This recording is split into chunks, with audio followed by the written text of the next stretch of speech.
Good afternoon everyone, this is Dipti Pavade from Senior College of Engineering, and today we are going to see what exactly Java is. That is basically the introduction of Java. In this particular session we are going to cover few points like what definition of Java, how Java is being developed, features of Java and its difference with respect to C and C++. Hope everybody have or at least the people who are watching this video is having a small notion about what is C or C++. Even though you don't have, it's not a big issue because today we are going to talk about only basic things.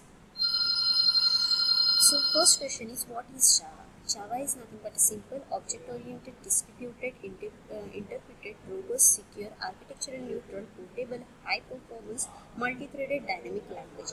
Now if you can see, this particular definition is given by James Gosling in Sun Microsystem. This particular definition consists of various keywords, and each keyword is nothing but the features of a Java, which we are going to see in a latter part of this session. Now, Java is a programming language which can be used to develop a web application and a standalone application. When Java is used to develop a web application, that web application is called as applet, while standalone application is known as application, and standalone program is known as application. This is the history of Java.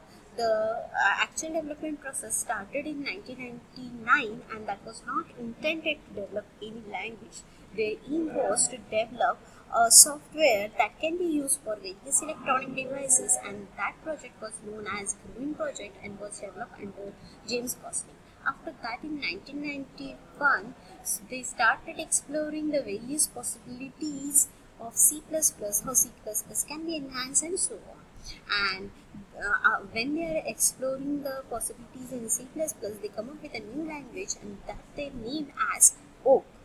In 1992, they demonstrated the various applications developed using that OAK language, and in 1993, when World Wide Web was in burst, they created one application called as Web Applet, which can be run on any of the computer which is being connected to the internet, of course. Now in 1994, to run that web application, not application, it's an applet, they developed a browser called as Hot Java. In 1995, actually they renamed that OAK as Java. There was lots of brainstorming and everything on that, what should be the name and all, and finally they settled on it Java. In 1996 and 7 onwards, that is 1996 onward, Java is come up as more mature language which can be trustfully used for developing internet programming and for object-oriented programming. Now, features of a Java, as I have enlisted, there are various features of a Java like simple, secure, portable, object-oriented, robust, multi-threaded, interpreted, high-performance, distributed, and dynamic. We will see each and every feature one by one. Simple. Java is a simple language because most of the features of a Java are taken from the C and C++. Java don't have pointers. Java does not support multiple inheritance, and because of this, most of the complication of a programming language are removed, and this makes Java a simple language, secure. Here there is no explicit pointer, and automatic garbage collection is there. That's why Java is said to be a secure language. Platform independence is said to be a most important feature of a Java. When Java program is compiled, the code is being converted into .class file, that is nothing but a byte code, and that byte code can be executed on any of the machine, maybe Windows, Macintosh, Solaris, or anyone having appropriate JVM for that particular machine. That means you need to write the code once, and that you can run that code anywhere without thinking about what architecture you are using. That is also known as write once, run anywhere, and architecture neutral language. Java is also known as object-oriented language because in Java everything is enclosed inside the classes.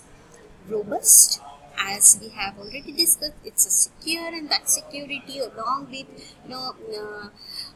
automatic garbage collections and everything make it more robust. Multi-threaded. Now, can you give any example of multi-threading or you'll explain the thing first and then you'll give example. So multi-threading is nothing but multiple thread of a single process run in that memory space only. The memory space of a process is being shared by multiple threading. Can you give any example of multi-threading? Okay, the example of multi-threading is running multiple browsers in a, running multiple or opening multiple tabs in a same browser. Another example, when you are typing in a word, spell check is done at the same time. So spell check is one thread, your browser, your typing thing is a one thread. In browser, if you have 4 or 5 tabs open, each tab consists of a thread. Java is called compiled and interpreted language. So any language can be either compiled or interpreted, but Java is a compiled as well as interpreted language. As you can see over here, in a when you write any code in C, that file is saved as .c, and then it is converted into .o after compilation and as an executable code after linking as .out. Now in case of Java, first we are supposed to compile the code, then .class file is created, and then interpretation is done. So Java is said to be compiled as well as interpreted language.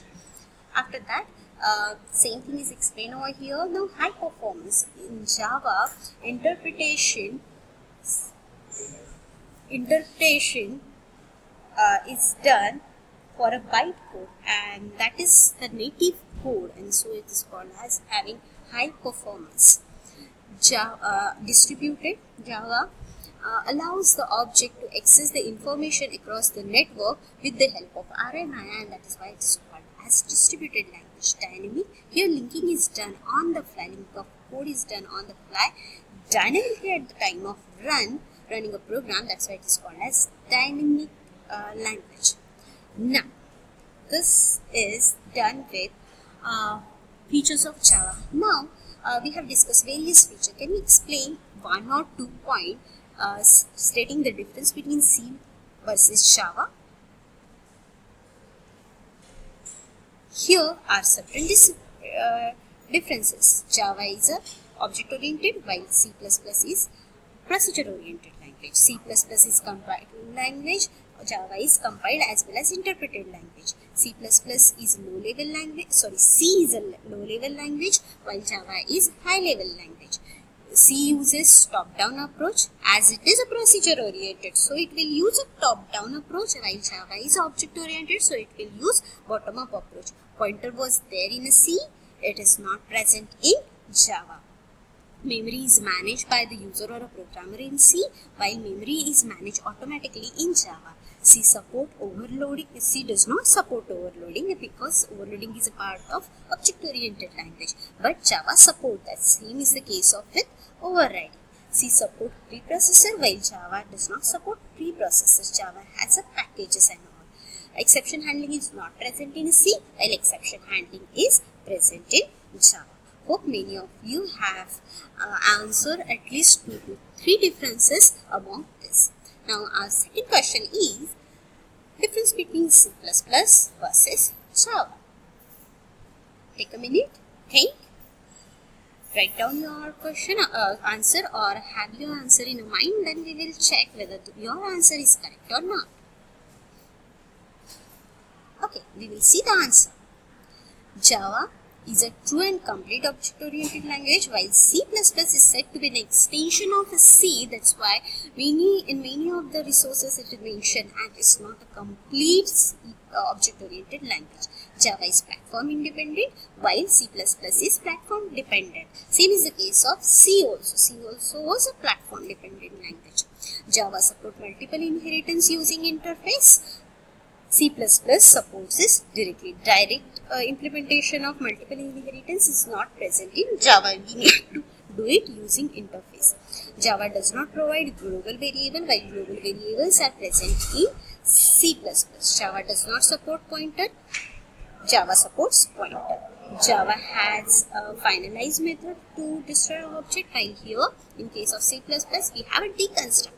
Java does not have header files. In spite of that, Java has packages, while C++ have header files. Thank you. Now we will summarize what we have done. We have seen Java. What do you mean by Java? Definition of Java. How it can be used, or it can be. We came to know that it can be used for web development as well as for application development. Then we have seen the various features. Out of that, the most important feature is platform independent, and platform independence is achieved using the concept called as bytecode. Hopefully this video will help you out to clear your concept. Thank you so much for patiently listening.